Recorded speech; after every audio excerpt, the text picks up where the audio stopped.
Right ఇగో పెద్ద మనిషి అంతమొందించేందుకు ఎంతవరకైనా అంటే ఇప్పుడు ఎవరిని అంతమంది మొన్న ఉగ్రదాడు జమ్మూ కాశ్మీర్ లో దాడి చేసిన వాళ్ళను అంతమొందించడానికి ఎంతవరకైనా ప్రయత్నం చేస్తా అంటున్నాడు. మరి ఈయన పోయి దుబాయ్ లో మీటింగ్ పెట్టేందుకో ముస్లిం రాజు దగ్గర వేయండు.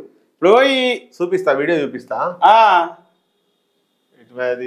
ఇప్పుడు ఈయన ముస్లిం దేశంతోటి దోస్తానే కట్టడాన్ని ఈడ ఉన్న మన దేశం వాళ్ళు ఎక్కడికి మొత్తం కోసి చేస్తుంటారు. మరి ఈయన ఏమో ఆడ అది చేస్తుంటారు, వాళ్ళు వచ్చేమో ఇక్కడ కాల్పులు జరుపుతుంటారు. ఇప్పుడు ముస్లిం అంటే వాడతా వాళ్ళకు అసలే వాడది మళ్ళీ ముస్లిం దేశం రాజు దగ్గర వేయండు.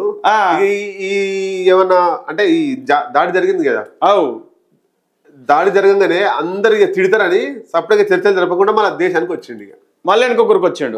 దాడి జరగకపోతే మీటింగ్ పెట్టి ఆయనతో తిని తాగి ఫోటోలు పోజులు. ఇప్పుడు ఏం తక్కువ ఇప్పుడు ఈయన వచ్చిన కాంచే ఇప్పుడు ఈ 10 ఏళ్ల వచ్చి కూడా 3-4 సార్లు అయినట్టుంది. ఈయన వచ్చిన కాంచె దాడులు ఎక్కువ జరుగుతున్నాయి. ఇంతకుముందు కాంగ్రెస్ ఉన్నప్పుడు దాడులు ఎక్కువ జరగలే. మన్మోహన్ సింగ్ ఉన్నప్పుడు పెద్దగా ఏం కాలే 10 ఏళ్ల పొద్దుల.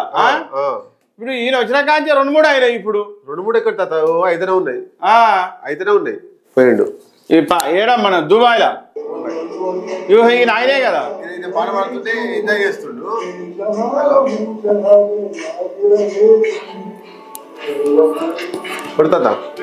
ఈయన కూడా వాడపోయిండు జై భారత్ జై మాతా అని వాడితే ఆయన సబ్బలు కొట్టున్నా కొట్టకపోను. మరి ముస్లిం సంబంధించినటువంటి ఆ దేశ అధినేత పాట పాడుతుంటే ఈయన సబ్బలు కొడుతుండు. ఆ పాటలు అర్థం తెలియదు ఏం తెలియదు. వీడికి వస్తే లేస్తే జై భారత్ మాతాకి హిందూ మతం అంటాడు, చేసేది మళ్ళీ అట్లా పోతున్నాడు.